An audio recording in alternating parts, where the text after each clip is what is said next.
Hey everybody, Mark Spector Comics, and I'm back. This time, we're on a road trip. As you can see, the back of the seat is packed with a lot of stuff here. I'm currently on the road, going to my next assignment, going down to Virginia.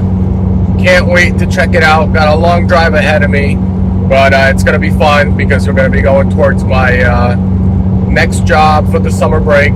So stay tuned for that intro.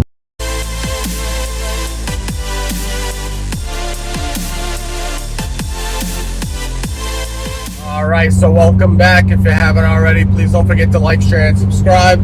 Hit that bell notification so that when I do put out some content, you get it in a timely fashion. Apologies, lately I have not been able to make any content. I've been quite busy trying to get prepared for the next assignment, trying to find new housing, all that fun stuff that comes with being a travel healthcare worker. So hopefully this sounds okay on the video, because I'm driving on the road. But like I said, we're on our way. It's just me, solo for now. The wife and the kids will be coming next week after I finish my first week of work. But we're on our way down to Virginia.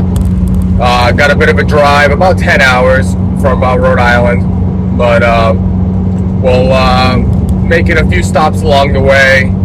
It's been a busy weekend. I finished my last assignment back on Thursday in New Hampshire. Had to pack up from that place pretty quickly. Drive down to New Jersey on Saturday. On Friday for my wife's cousin's 70th. It was a lot of fun. We went down to the beach and hung out, had a good time.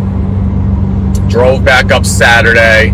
Went to the World Cup Saturday night at Gillette. Watched a really fun game between Scotland and Haiti. I've been to many football matches in my lifetime. This was an absolutely incredible environment and atmosphere. The Scots and the Haitians there were just going all out. It was a fun time. Non-stop chanting. Everybody was standing up for the whole match. It was just a fun time. Scotland ended up winning 1-0, but there was plenty of opportunities on both ends for people to score, so that was fun. Part of the issues there going into the stadium, the organization getting into the actual stadium was a hot mess. There was a lot of security, and then after waiting in line to get in through security, they were like, F it, we're just going to let everybody go in. So that was kind of a big red flag there. I was kind of a little concerned there. And then once we got in to scan the tickets, it was another big delay. But after that, it was pretty good. But yeah, very fun time. So now, quick turnaround and police reported ahead. Quick turnaround. Got home late last night because it was a very late game, and then now we're on our drive down to Virginia. So we'll see how this goes. Hopefully I can make some good time today. So all right, so I'm going to take a break here. All right, guys, we're about 2.5 hours in, and we're in New Jersey now. And if you go right to the left of me, we're in, you can see, got New York City in the backdrop. So we're making pretty good progress so far, I can say. And just to the north, well, I'm going south, but just to the southeast, you can actually see the Meadowlands, and that's where the New York-New Jersey stadium is. That's one of the sites that they're hosting the World Cup. So yeah, we're making pretty good progress. All right, and you can see here's the American Dream Mall just to my right. It's right next to the stadium. Like I said, next to the Meadowlands. We're in New Jersey. One of my favorite states to drive through, due to all the fun tolls and stuff. The New Jersey Parkway. Not, but yeah, we're making some good progress here. Going through New Jersey, we cut York pretty quickly. We drove over the George Washington Bridge. So I think my next check-in will be when I go through New Jersey into the next state. So we'll check you guys back in a little bit.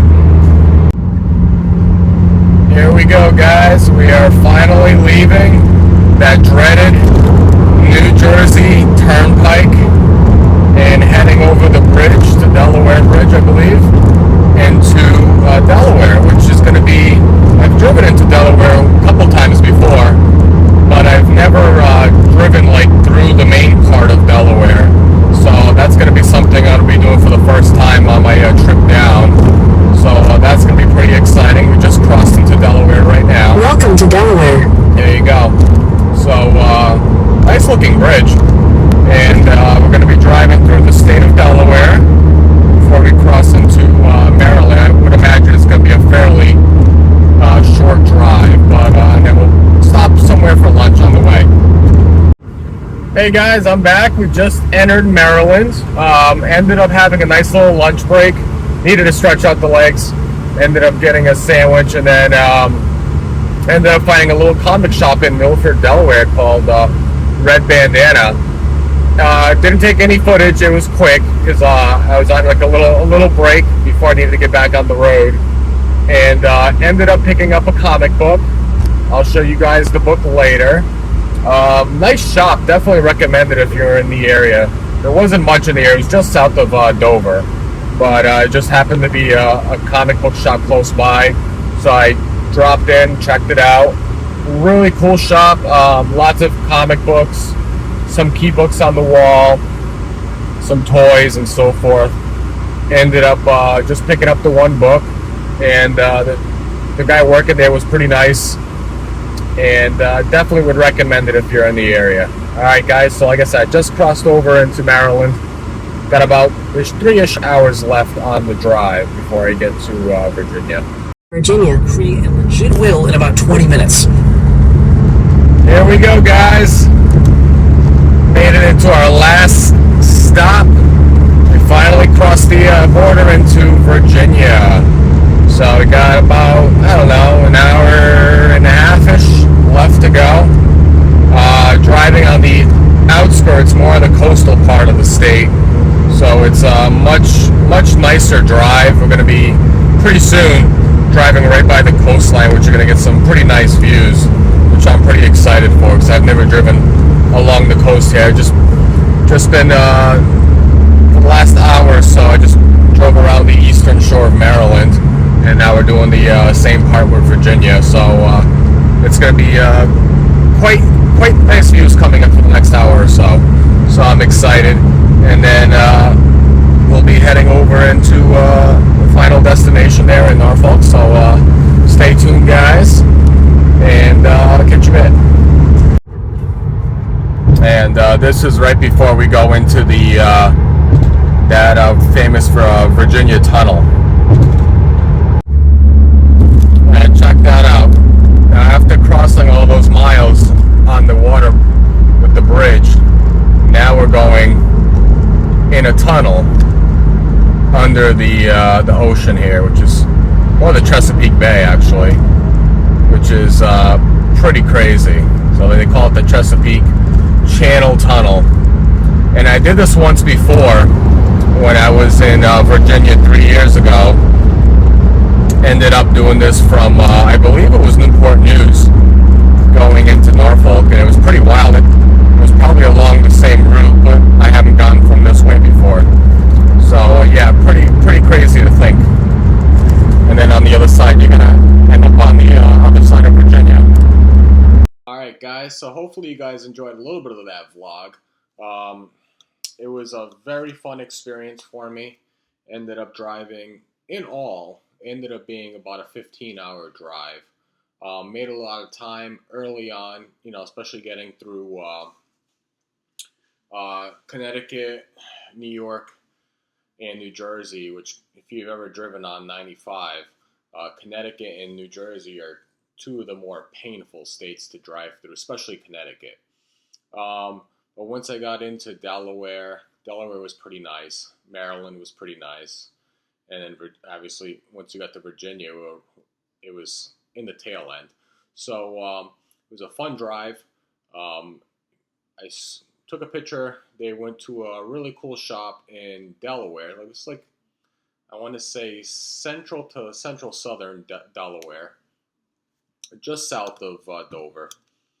But it was called Red Bandana Comics. Fun comic book shop. Had a lot of stuff. Really cool toys. Some pretty hard to find rare toys. Cool video games. Tons of back issues. Like a whole section of back issues there.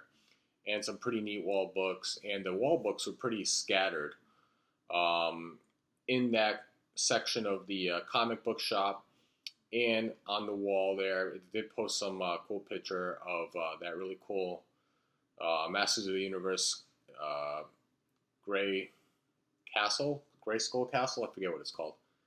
I'm sure I'm gonna get butchered by the Masters of the Universe fans, but really cool shop. I was just looking for basically back issue keys, because I didn't have a ton of time to do a lot of digging.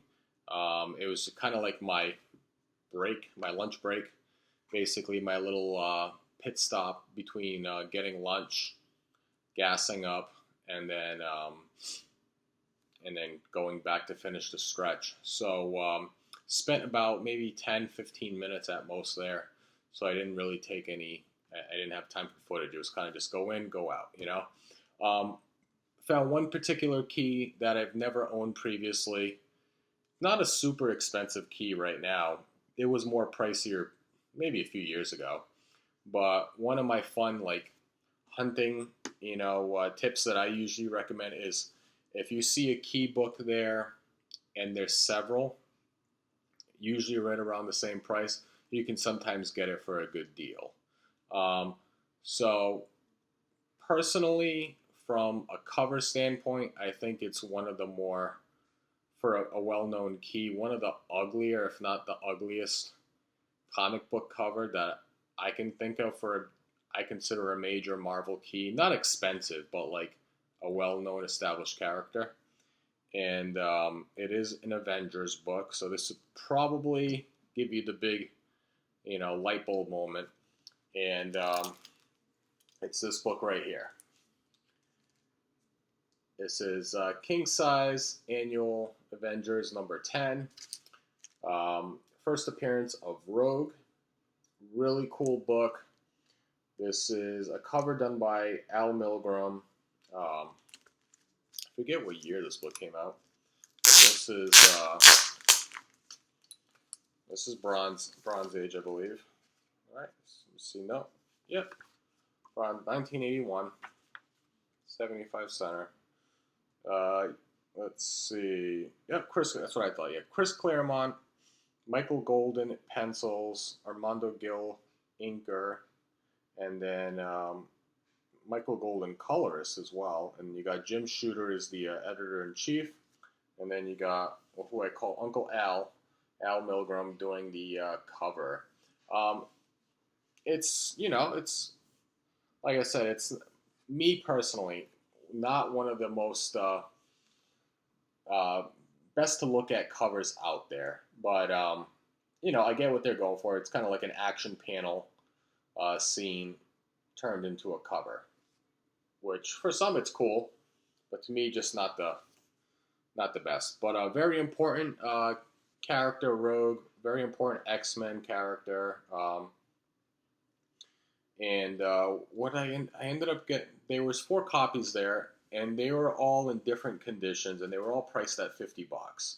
I got what I thought was the best of the 4, and then I asked the guy, do you have any wiggle room on it?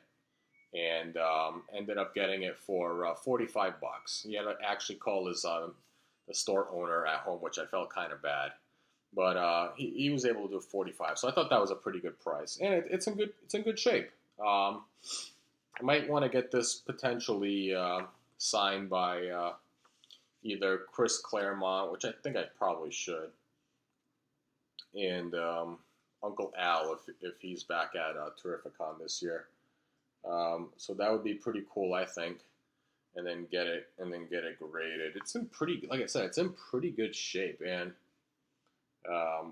there's only a few like pressable issues on here, which I think could press out pretty nicely. So that was the one pickup I got at that comic book shop. If you're ever in the Delaware area, pretty smooth, pretty easy drive to go through. I'll actually be going back through Delaware again next week when I'm gonna fly back up this weekend, and then fly back and then drive back down with the family again. So I'm not gonna go back to the comic shop, but I'll say it's a pretty.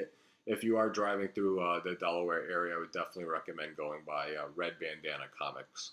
Really cool shop. And then there was another book I wanted to show. This was actually a book I ended up picking up at the local comic book shop that I was living in Manchester, New Hampshire, Double Midnight Comics. I went there one last time, you know, kind of like as a sad goodbye, because I was there for about a year. And I had a little bit of time. Went digging through the back issues. They ended up, you know, they stock it from time to time, restock it, you know, every week or two, you know, and then the same with the slabs. Every couple of weeks to 3 weeks, they put new slabs there as well. But I ended up digging through the back issues. Kind of low-key always wanted this book, but I could never find it in the wild, and I could have bought it online for cheap. But it's the fun thing about, you know, going in the wild and looking for these books from time to time. Not an expensive book whatsoever, but just a really cool cover. And this is Ultimate Spider-Man issue number 80. Most of you guys are not familiar or what the significance of this book is. And this is actually the second appearance of Ultimate Moon Knight. But more importantly, it's his first cover appearance. And this is a really cool cover. If you're familiar with the art style, this is actually Bagley. Bagley artwork here on the cover. Really neat cover. This was also, you know, written by Brian Michael Bendis. Really good series if you have not checked out Ultimate Spider-Man.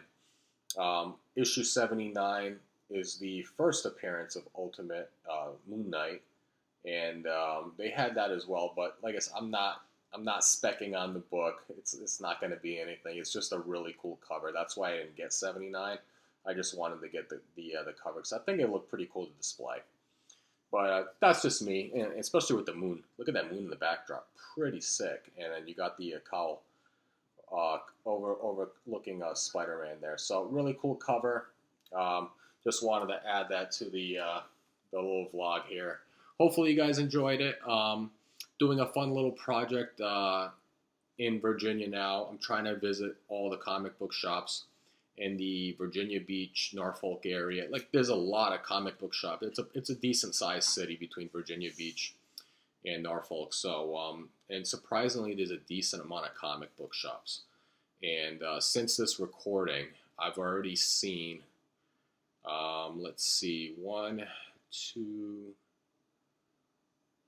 3 comic book shops as of this recording. So I wanted to do a fun little project, visit all the comic book shops in the area, give some reviews, you know, show any purchases I've picked up at the places if I did, and figured it'd be something fun for you guys to watch. So hopefully you guys enjoyed this. If you did, hit the thumbs up, subscribe if you haven't, comment, do all the fun stuff to get the channel out there. And until next time, Rocks with the Comics.